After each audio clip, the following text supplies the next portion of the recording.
Assalamualaikum warahmatullahi wabarakatuh. Alhamdulillahi rabbil alamin wa bihi nasta'in wa la 'udwana illa 'alal zalimin, amma ba'd.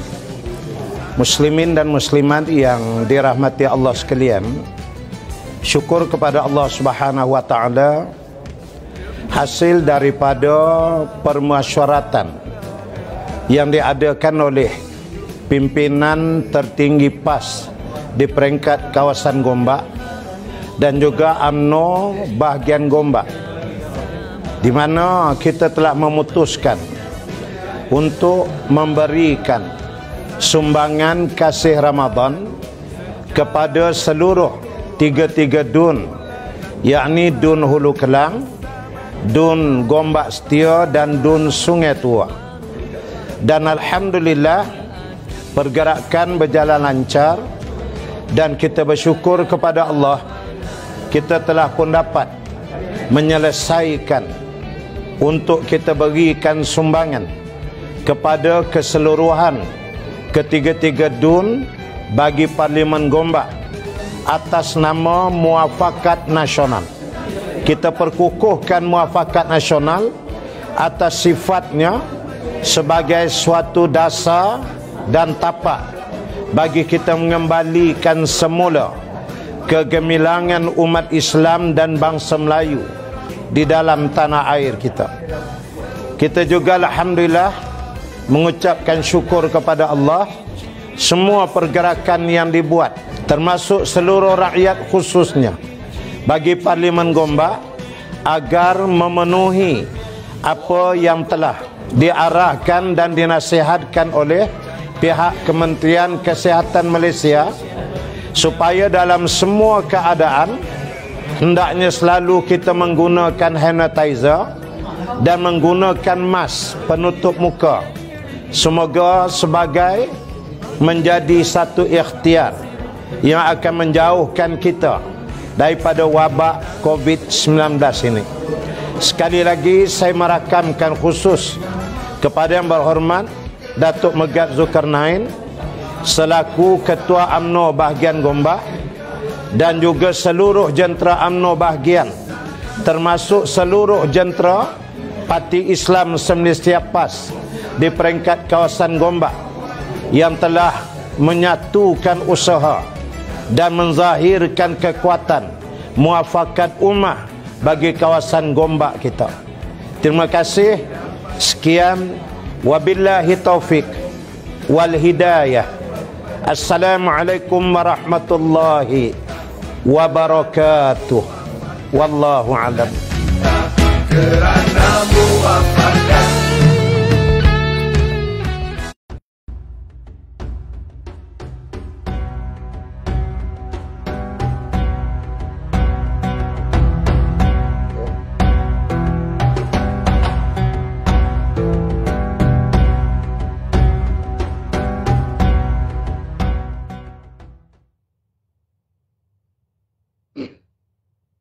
Assalamualaikum warahmatullahi wabarakatuh. Ila hadratin Nabi Sayyidina Muhammadin Mustafa Rasulullah sallallahu alaihi wasallam wa kafatil anbiya wal mursalin wal malaikatil muqarrabin wal qurubin wa ala sadatina Abi Bakr wa Umar wa Utsman wa Ali wa ila baqiyatu sahabati ajma'in wa an tabi'in wa tabi'ihim bi ihsanin ila yaumiddin, wa khususan ruhin Muhammad Nasir bin Abdullah, Hindun binti Husain, syai'un billahi lahumul fatihah. A'udzubillahi minasyaitan. Alhamdulillahi rabbil alamin. Ya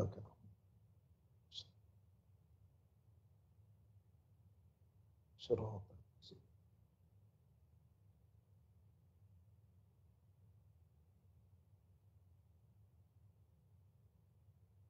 Alhamdulillahilladzi arsala rasulahu bil huda wa dinil haqq liyudhhirahu 'ala ad-din kullih walau karihal musyrikun.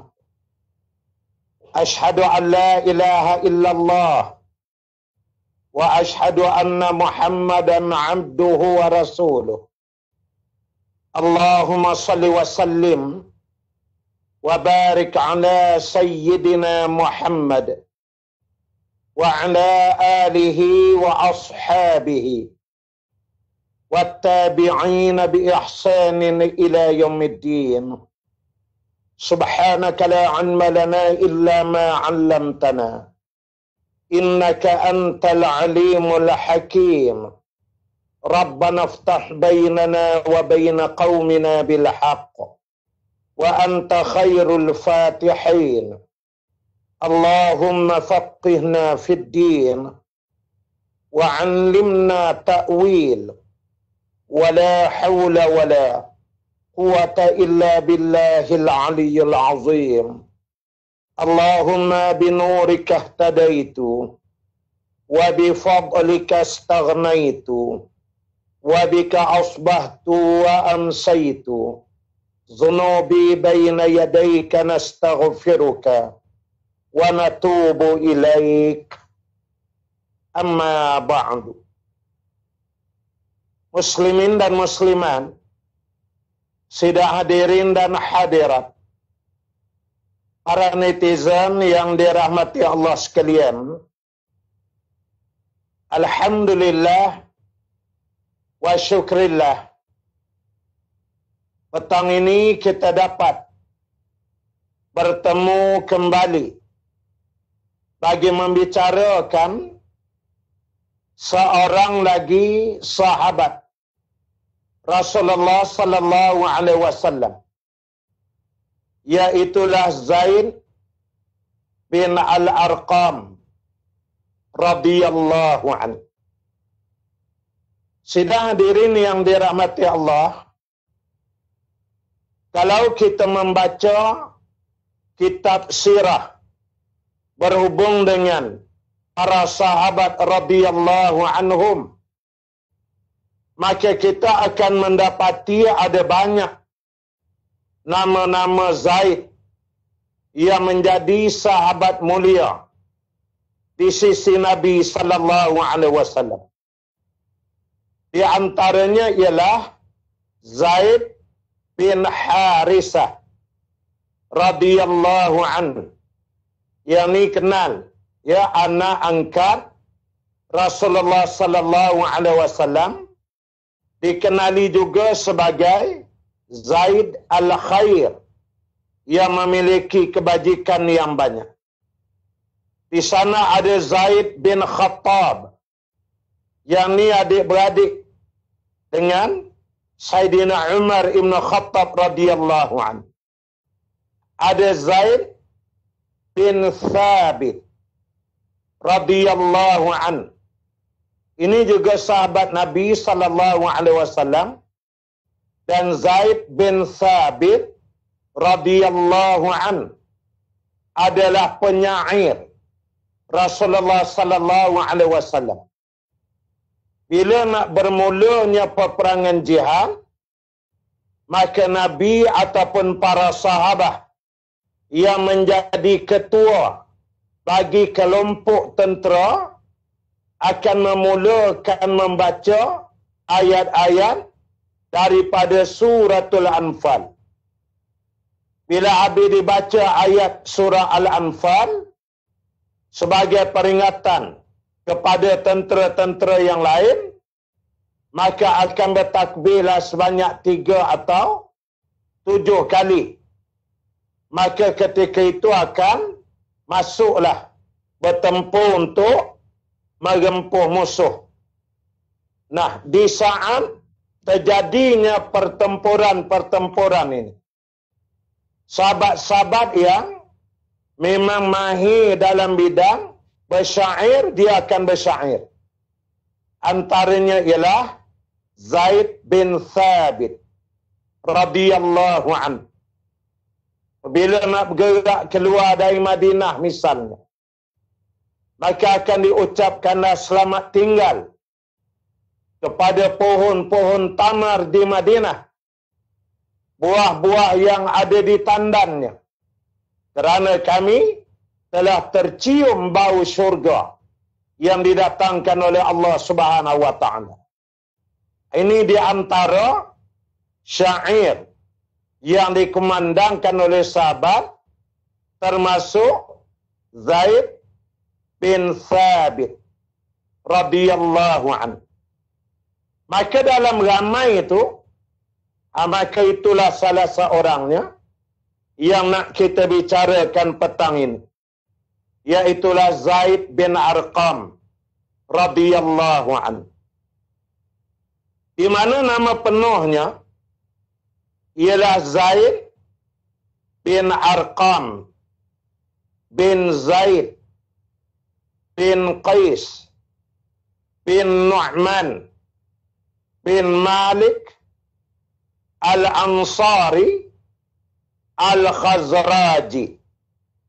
Maknanya dia ni orang Ansar dari kalangan Khazraj, berarti orang Madinah.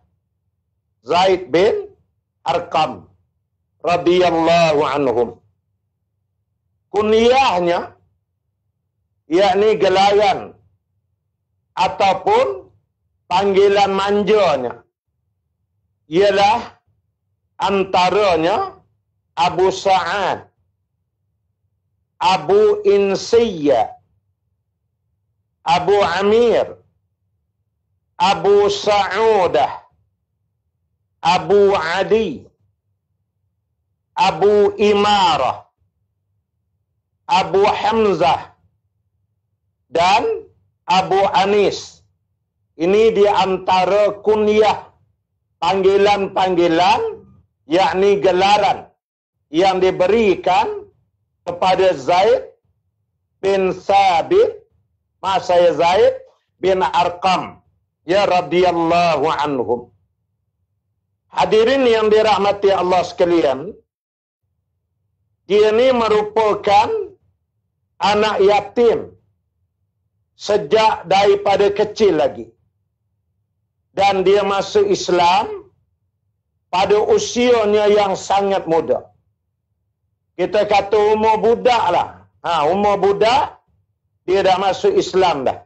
Zaid bin Arqam ini.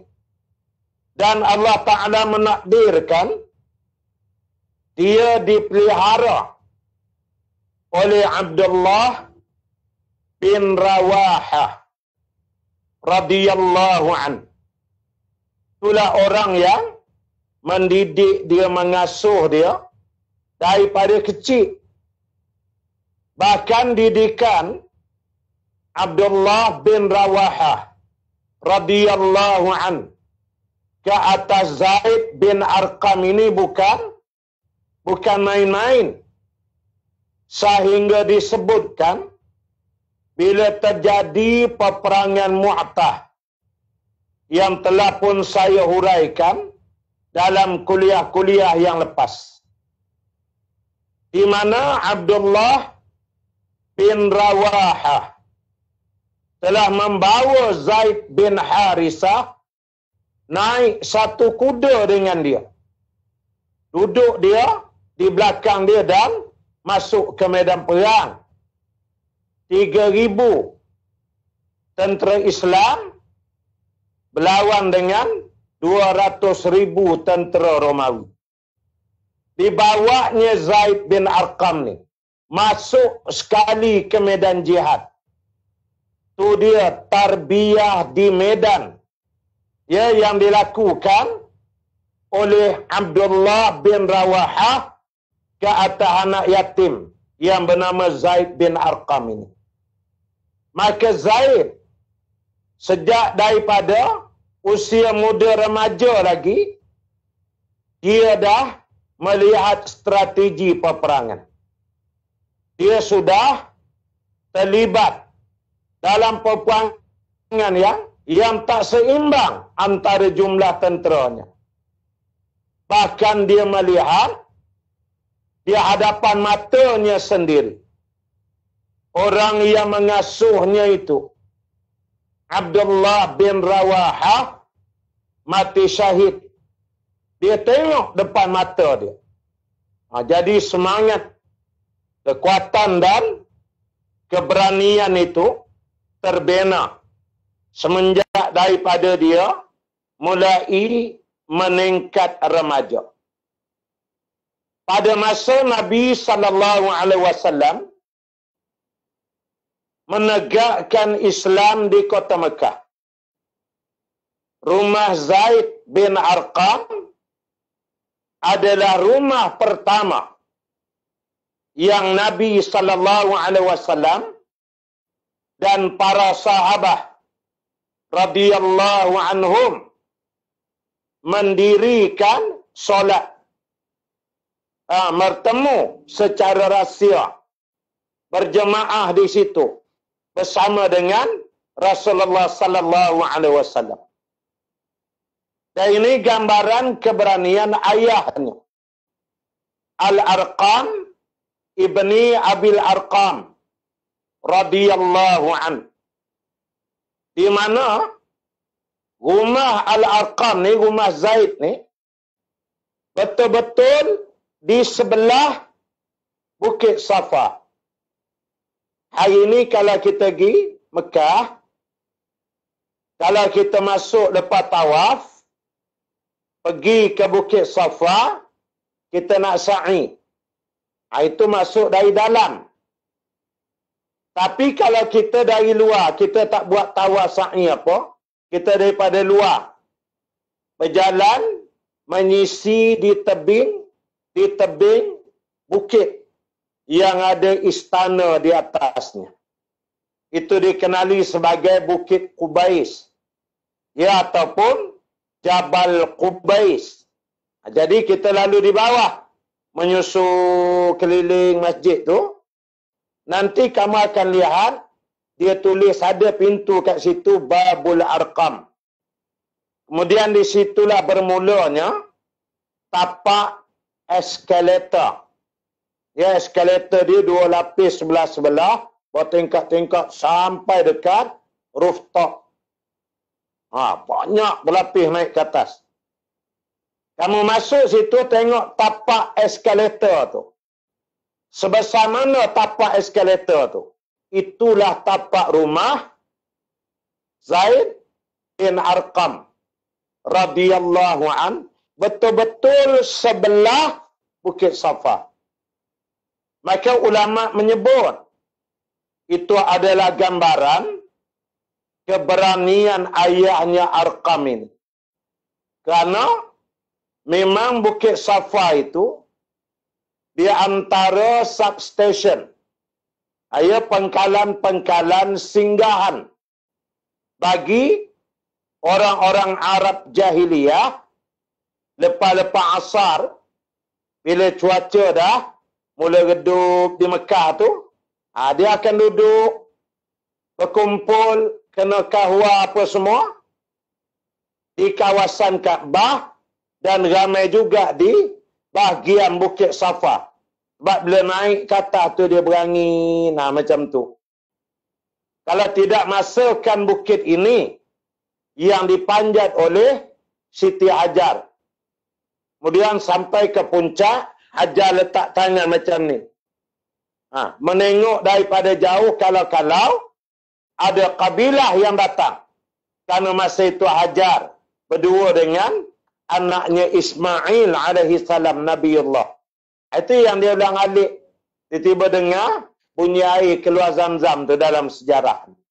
Artinya bukit tu tinggi. Maka kalau duduk atas tu, tengok ke bawah tu, nampaklah rumah Arqam ni.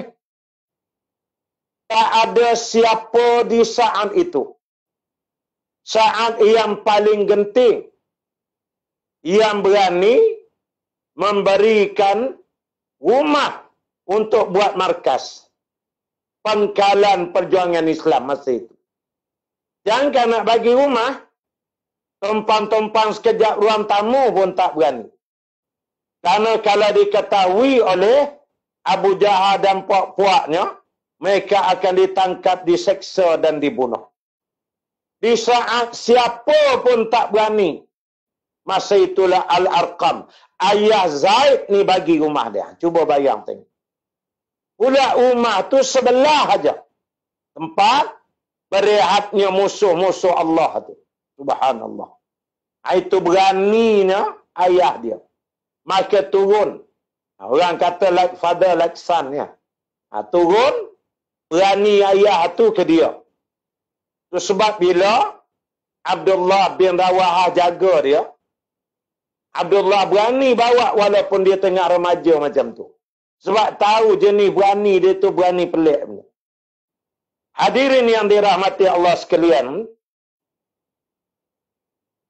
dia ni pernah, maaf saya ada sikit lagi ya. Di rumah dia itulah Saidina Umar ibn Khattab radhiyallahu an masuk Islam. Di rumah Zaid ni juga, Zaid bin Arqam. 3 hari sesudah itu Saidina Hamzah masuk Islam. Di rumah yang sama. Selang 3 hari je dengan Saidina Umar. Makanya kata ulama, ada 3 kehaibatan tapak rumah Zaid bin Arqam ini. Pertama, menjadi markas pertama dan tempat pertama mendirikan solat di bumi Mekah. Yang kedua, tempat Saidina Umar, sahabat yang mulia, masuk Islam.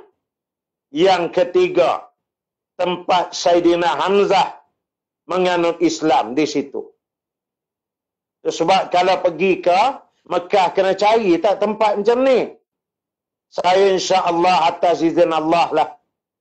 Setakat yang Allah izin pergi. Kalau uzur kaki sakit sangat, saya suruh orang tolak juga. Dengan kursi roda, sampai di tapak rumah Al-Arqam ni, saya akan berdoa di situ. Mengambil keberkatan. Karena bekas-bekas tapak kaki, bekas-bekas tempat duduk Nabi, para sahabat, tapak-tapak kaki Saidina Umar, Saidina Hamzah, ada kat situ. Subhanallah. Yang ni barang diizin Allah.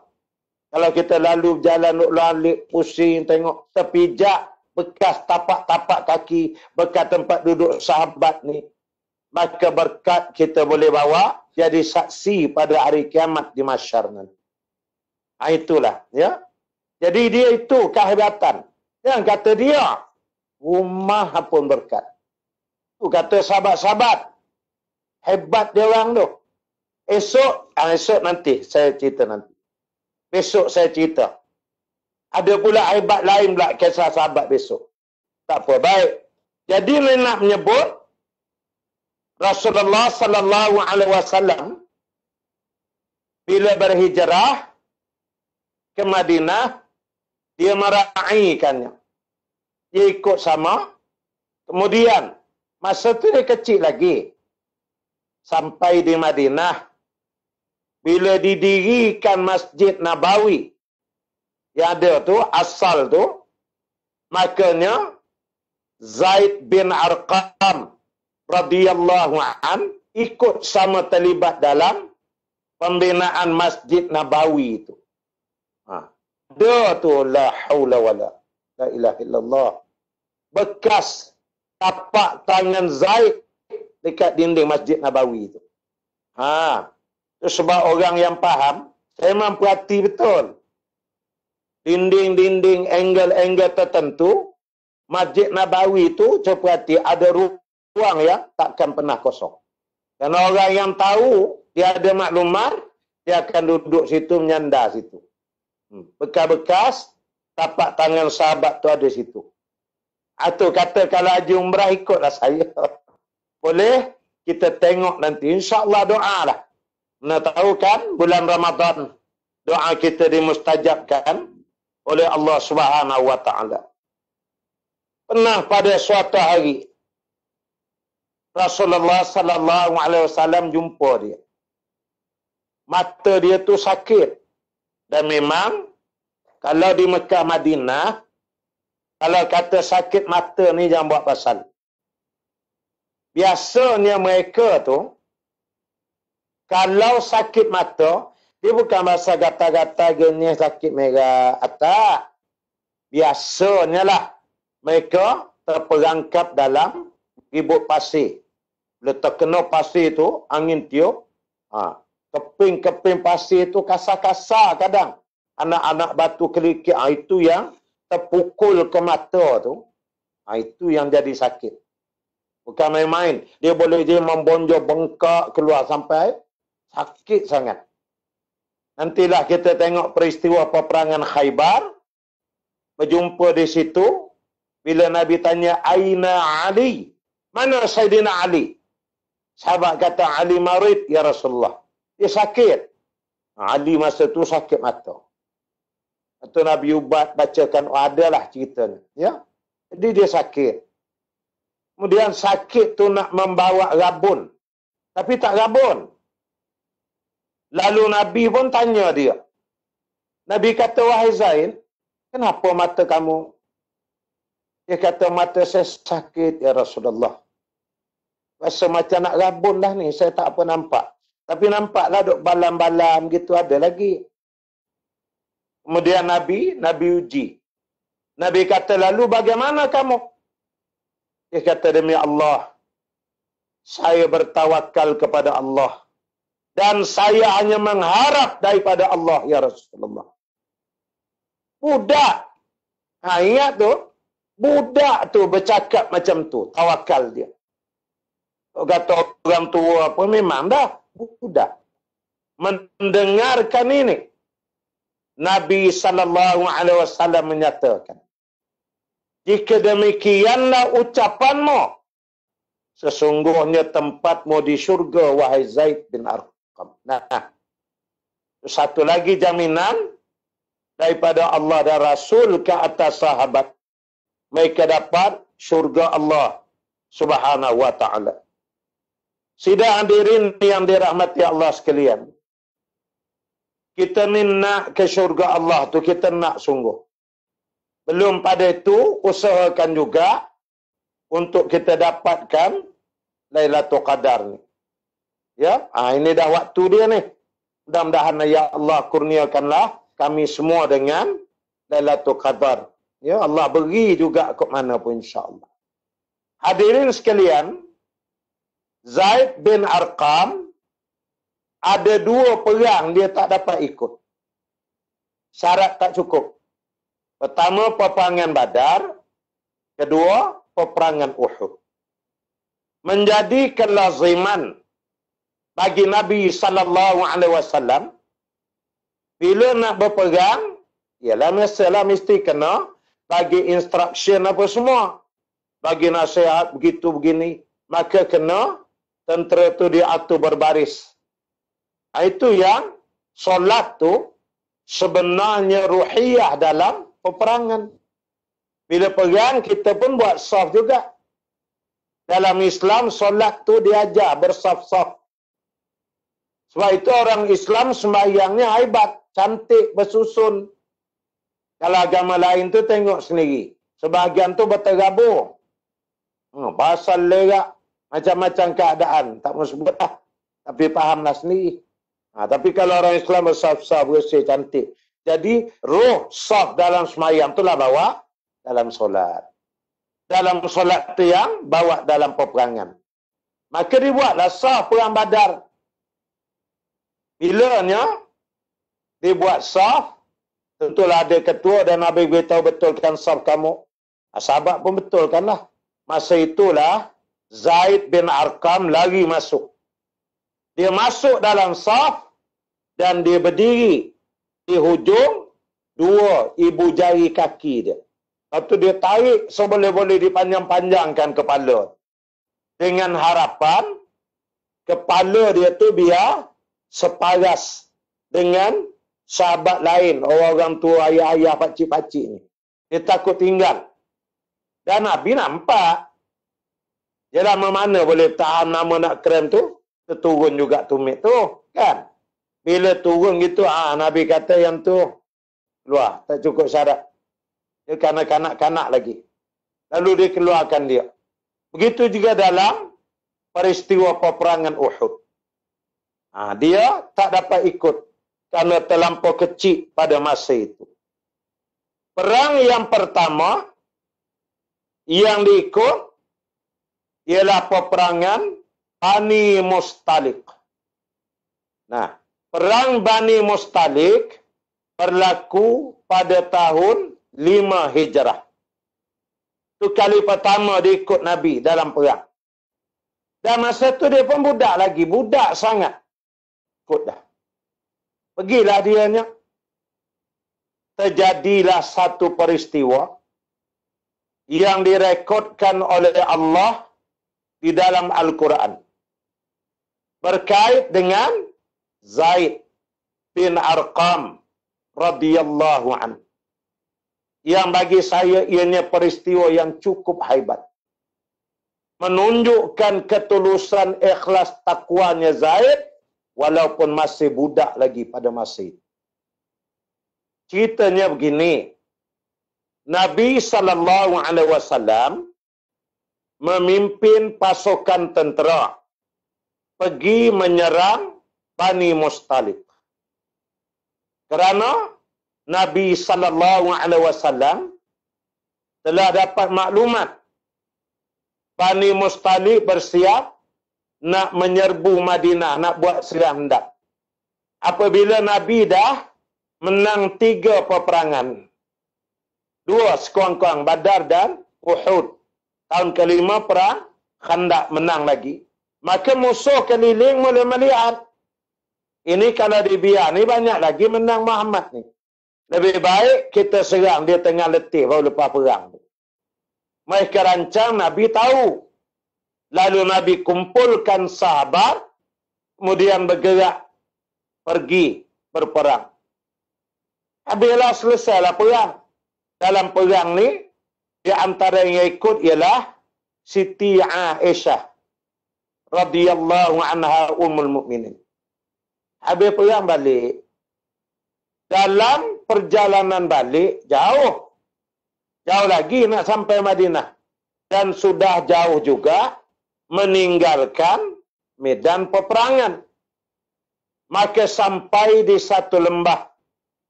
Kawasan itu dikenali sebagai Al-Muraisi. Dan di situ ada telaga air. Maka oleh kerana dah berjalan jauh dan terlalu dahaga, makanya Rasulullah sallallahu alaihi wasallam memerintahkan kalau kita kalimahnya take 5. Take 5. Mana berehat dululah. Maka bila berehat memang lazim bagi orang Arab. Dia takkan berhenti kabilah kecuali mesti ada telaga ke sumber air mata air.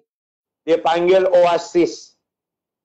Jadi di lembah Muraisi itu ada telaga. Oleh kerana ialah agaknya terlampau dahaga sangat. Para sahabat pun pergilah beramai-ramai. Dia doa air, ambil air begitu gini. Minum elok. Peringkat awal. Sehinggalah tiba-tiba terjadi satu peristiwa pergaduhan. Ya, di antara sahabat dengan sahabat.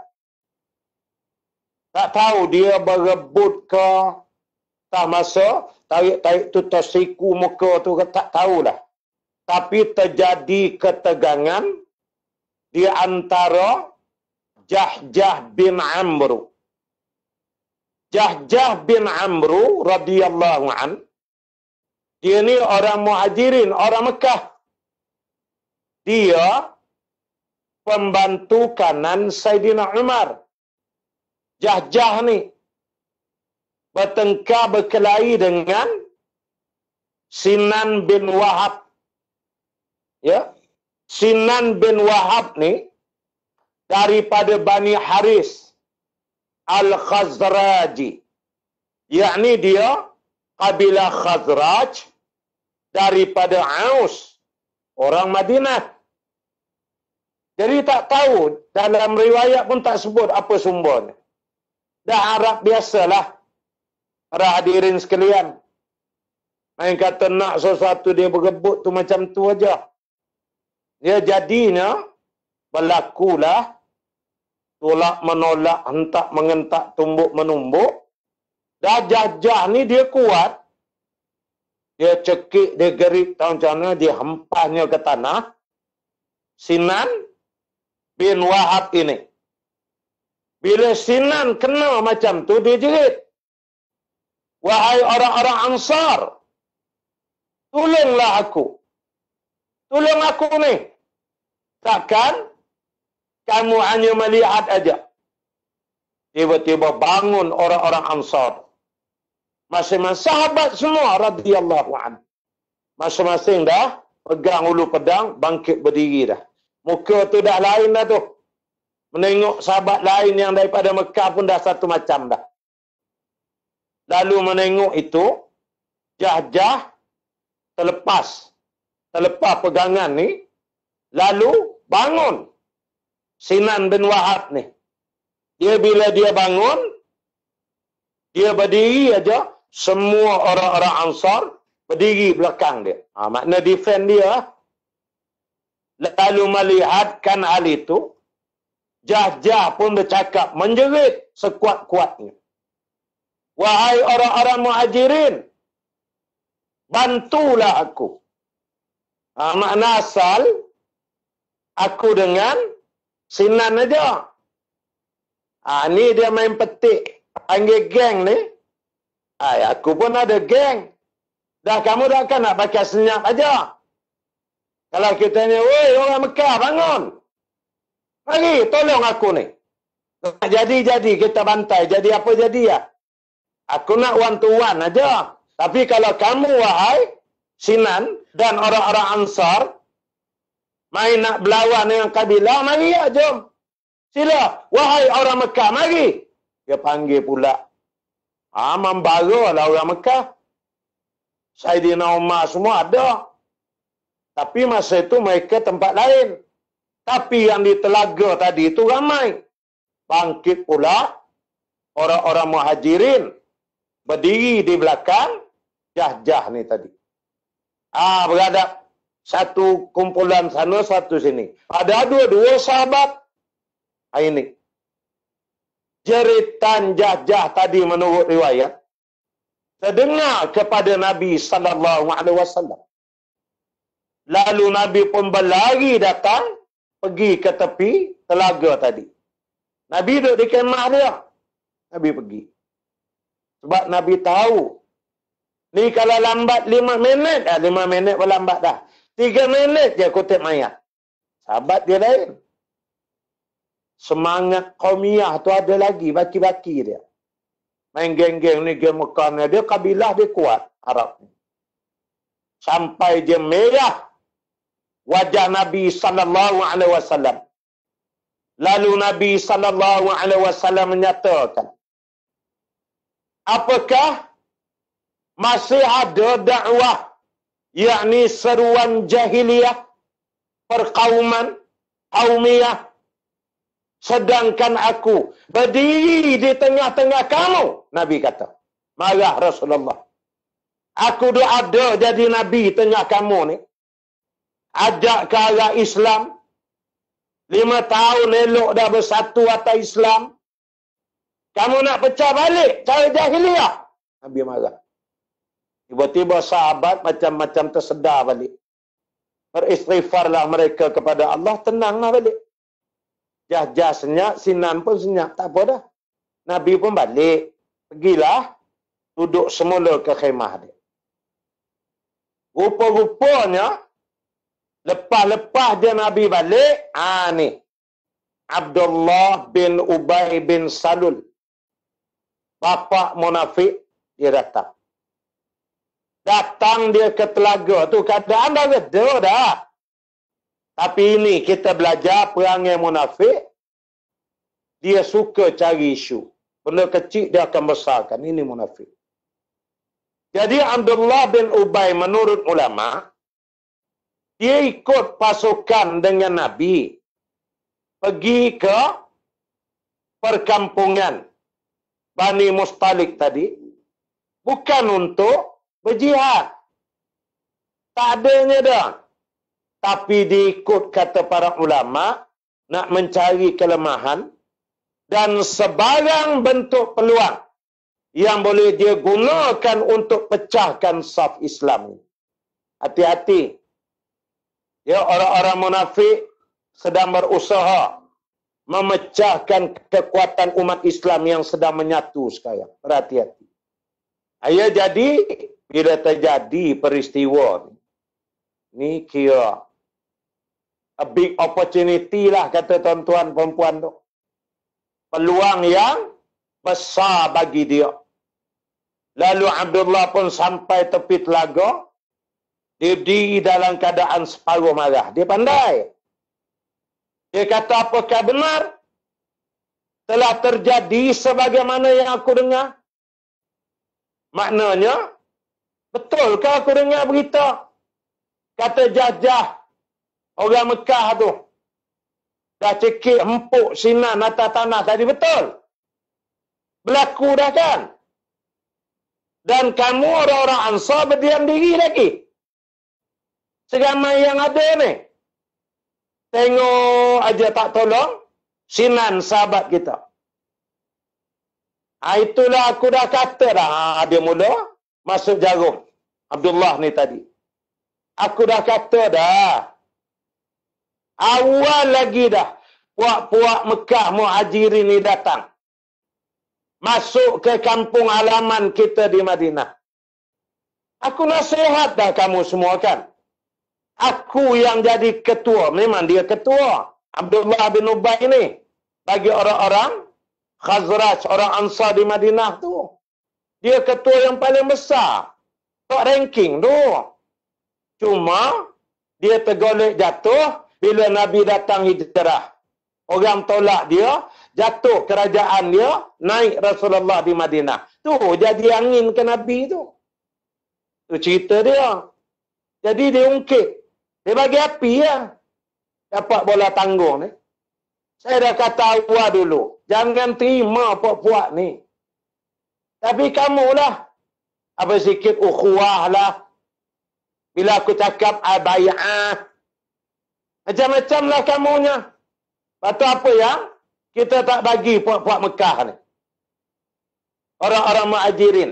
Yang datang bersama ketua penyairnya.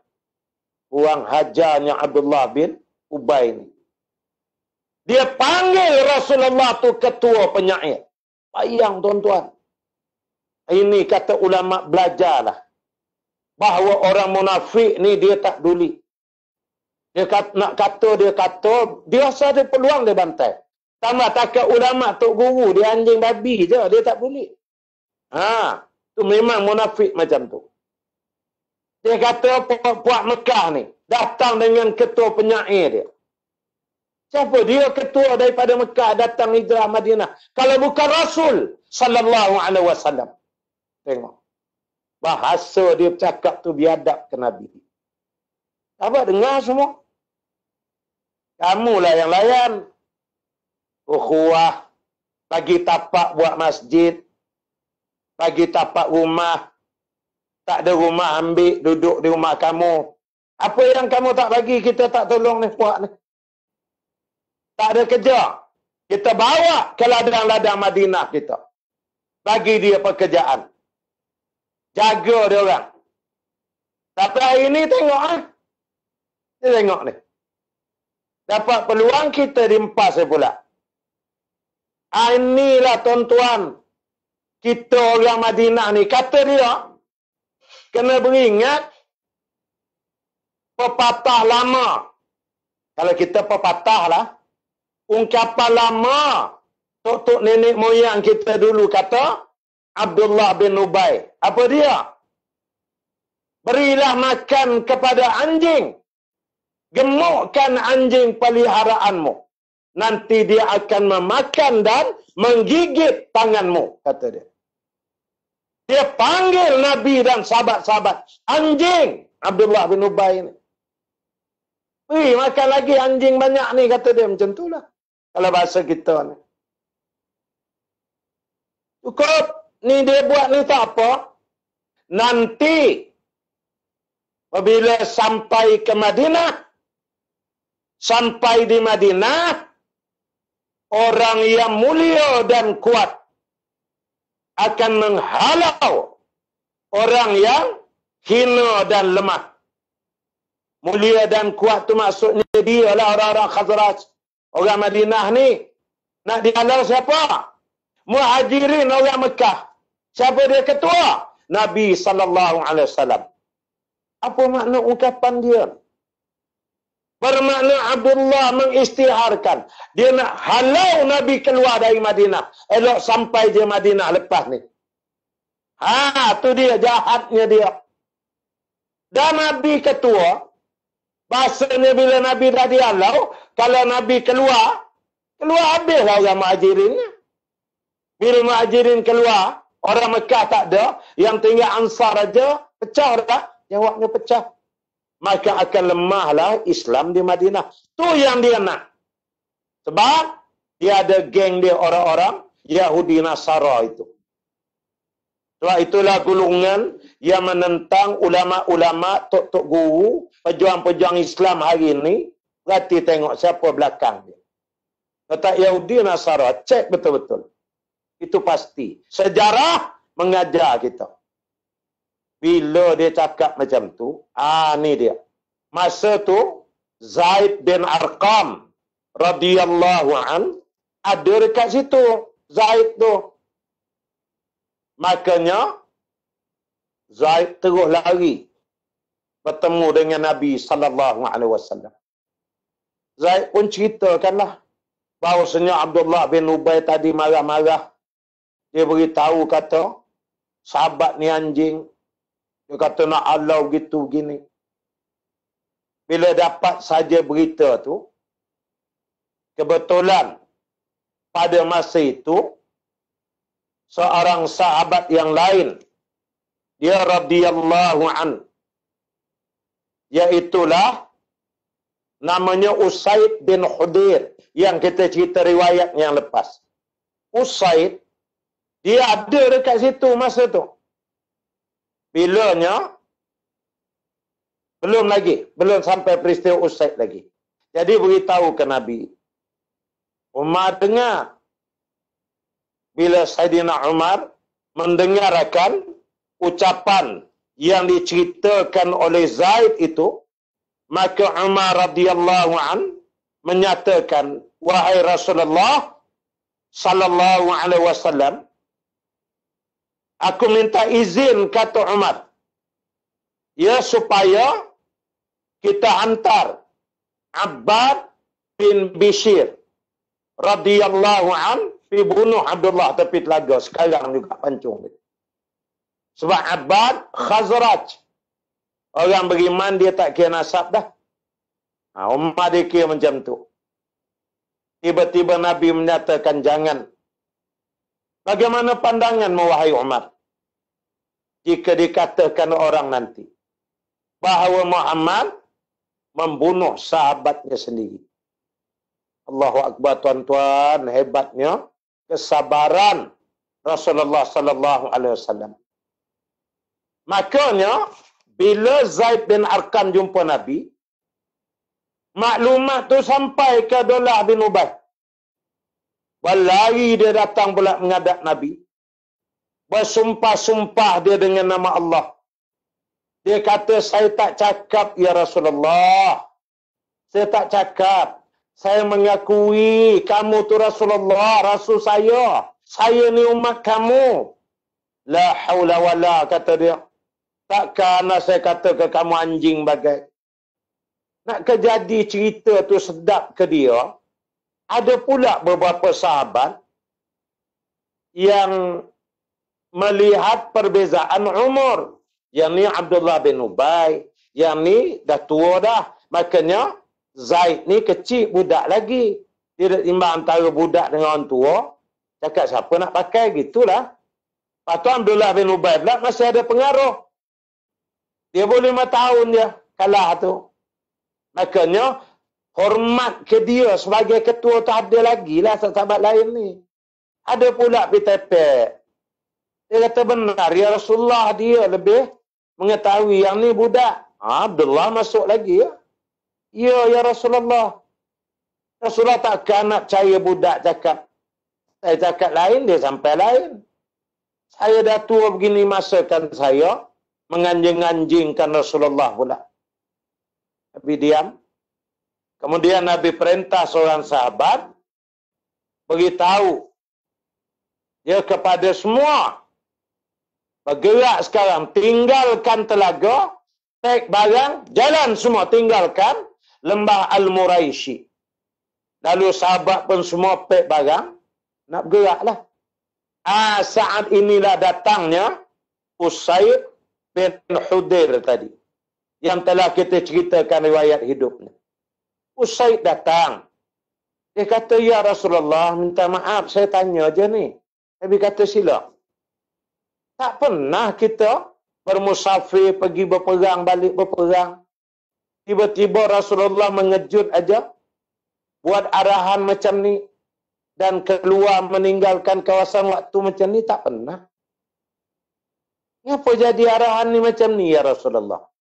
Saya tanya, saya patuh, tapi saya tanya aja. Nabi SAW menjawab, kerana sahabatmu. Tengok Nabi itu hormat. Dia tak tahu kata Abdullah bin Ubay, dia kata sahabat. Lalu Usaid bin Hudair tanya, sahabat yang mana ya Rasulullah? Ada sahabat ramai. Barulah Nabi menyebut sahabatmu Abdullah bin Ubay. Disebut namanya. Begitu Nabi, jelah maknanya menghormati orang tu, walaupun dah tahap macam tu dah. Lalu bila dapat maklumat daripada Nabi begitu, Usaid pun diamlah. Maka bergeraklah semua pulang sampai ke Madinah. Yang ucapan dia tadi itu ada lagi peristiwa di Madinah panjang pula. Cuma saya ambil episod Zaid bin Arqam aja. Ringkas cerita balik sampailah di Madinah.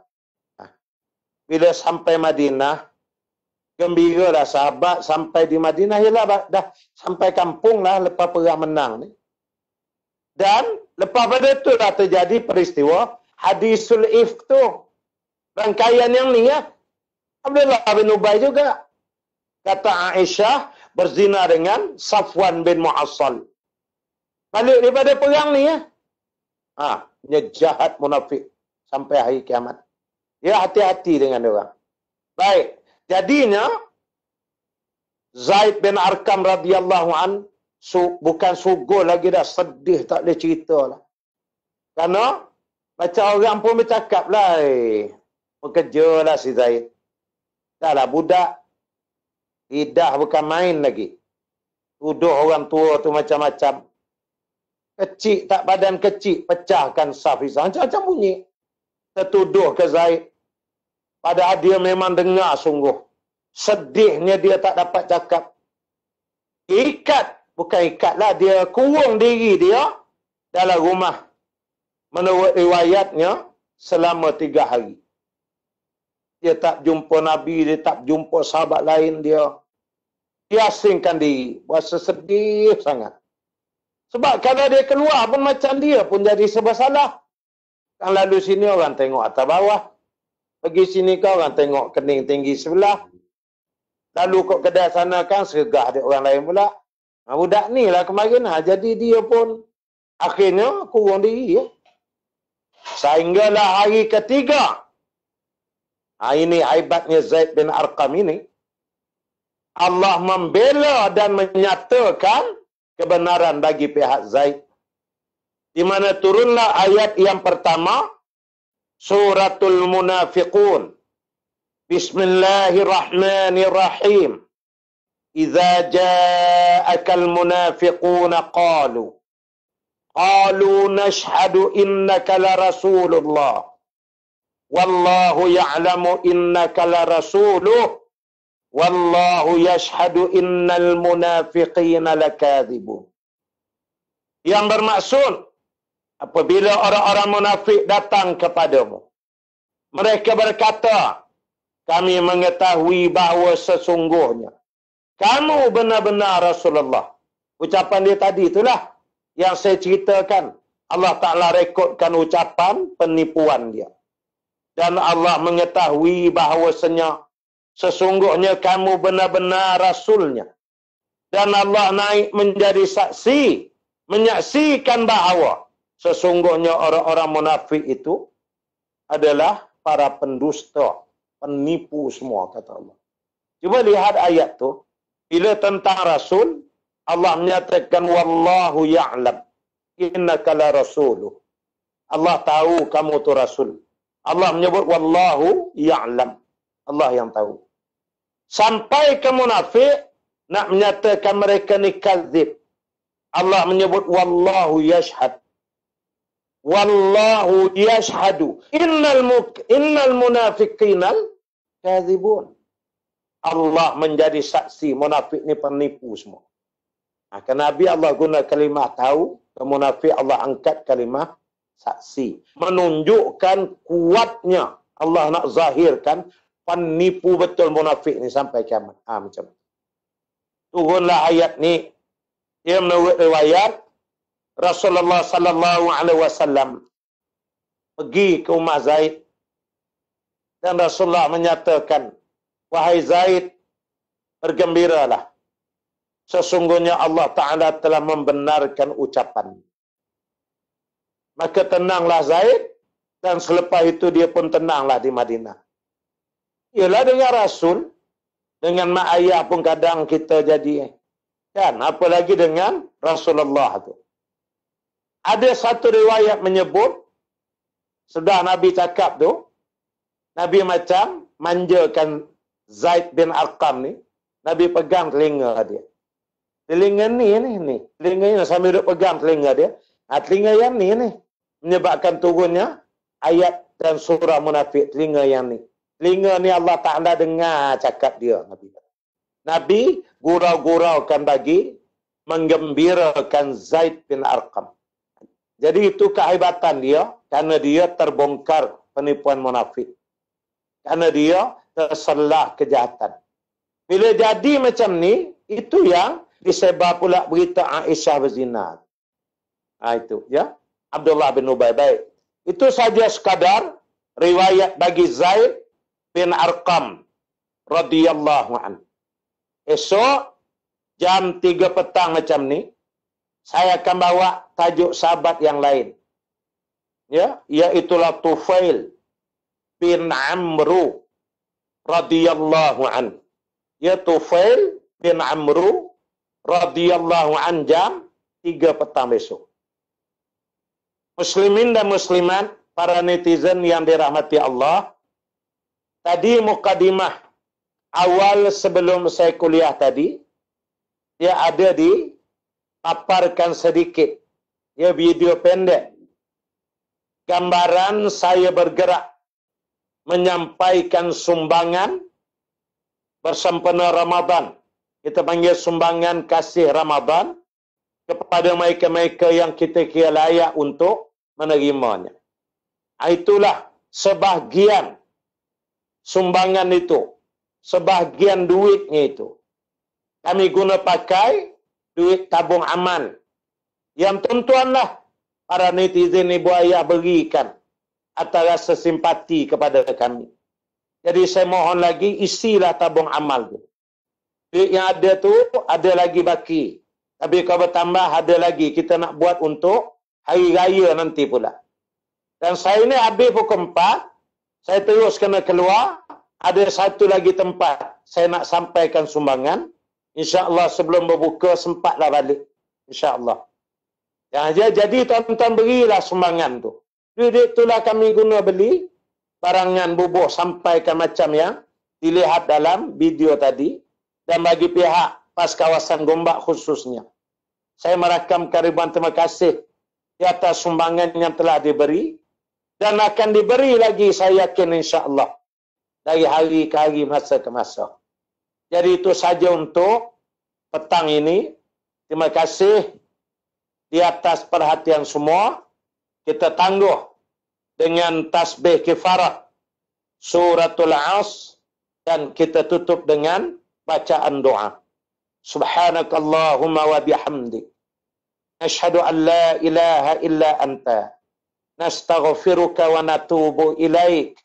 Bismillahirrahmanirrahim. Wal 'asri innal insana lafi khusr.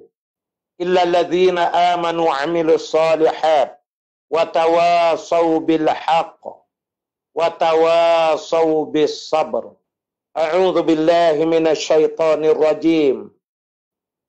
Bismillahirrahmanirrahim. Alhamdulillahi rabbil alamin. Wassalatu wassalamu ala asyrafil anbiya wal mursalin. Sayyidina Muhammad wa ala alihi wa sahbihi ajma'in. Allahumma inna nas'aluka ridhaka wal jannah wa na'udzu bika min sakhatika wan nar. Allahumma innaka 'afuwun karim tuhibbul 'afwa fa'fu 'anna wa 'an walidina 'an jami'il muslimina wal muslimat wal mu'minina wal mu'minat al ahya'i minhum wal amwat bi rahmatika ya arhamar rahimin. Allahumma ballighna fi lailatul qadar. Allahumma ballighna lailatul qadar. Allahumma ballighna lailatul qadar. Wa sallallahu ala sayyidina Muhammad. Walhamdulillahi rabbil alamin. Wabillahi taufiq wal hidayah. Assalamualaikum warahmatullahi wabarakatuh. Wallahu a'lam. Assalamualaikum warahmatullahi wabarakatuh. Alhamdulillahi rabbil alamin wa bihi nasta'in. Wa la 'udwana illa 'alal zalimin, amma ba'd. Muslimin dan muslimat yang dirahmati Allah sekalian, syukur kepada Allah Subhanahu wa taala hasil daripada permusyawaratan yang diadakan oleh pimpinan tertinggi PAS di peringkat kawasan Gombak dan juga UMNO bahagian Gombak, di mana kita telah memutuskan untuk memberikan sumbangan kasih Ramadan kepada seluruh tiga dun, yakni Dun Hulu Kelang, Dun Gombak Setia dan Dun Sungai Tua. Dan alhamdulillah pergerakan berjalan lancar dan kita bersyukur kepada Allah, kita telah pun dapat menyelesaikan untuk kita berikan sumbangan kepada keseluruhan ketiga-tiga dun bagi Parlimen Gombak atas nama Muafakat Nasional. Kita perkukuhkan Muafakat Nasional atas sifatnya sebagai suatu dasar dan tapak bagi kita mengembalikan semula kegemilangan umat Islam dan bangsa Melayu di dalam tanah air kita.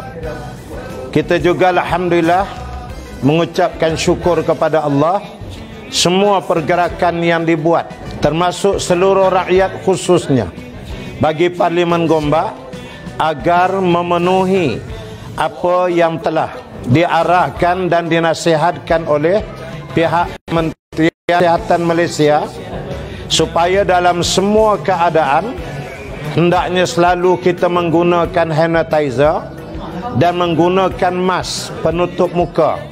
Semoga sebagai menjadi satu ikhtiar yang akan menjauhkan kita daripada wabak COVID-19 ini.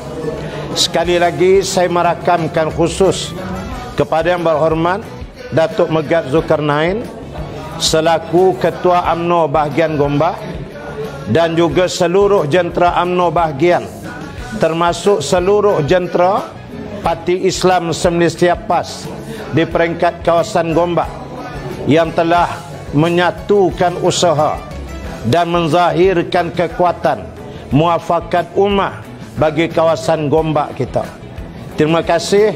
Sekian, wabillahi taufik wal hidayah. Assalamualaikum warahmatullahi wabarakatuh. Wallahu a'lam. Kerana muafakat